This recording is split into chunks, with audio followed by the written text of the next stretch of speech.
সকলো মানুহৰে এটা নিৰ্দিষ্ট স্পেচ থাকে মানে নিৰ্দিষ্ট এটা লাইফ থাকে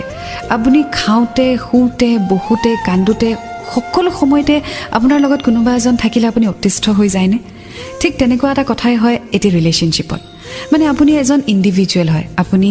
নিজৰ ষ্টাইলত নিজৰ ৱেট নিজাভাৱে ডাঙৰ হৈছে সো নিজৰো কিছুমান চইচেছ থাকে লাইকস থাকে ডিসলাইকস থাকে ভাল লগা কাম থাকে বেয়া লগা কাম থাকে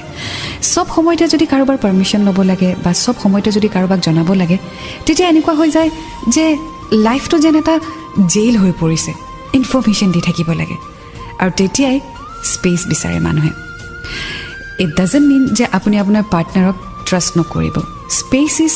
about living your life liking what you do enjoying what you love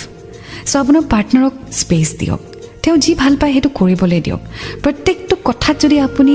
ৰোক টোক কৰে বা প্ৰত্যেকটো কথাত যদি আপুনি মাত দিয়ে তেতিয়া তাত কিন্তু টেঙনি এটা আহি যাবই যাব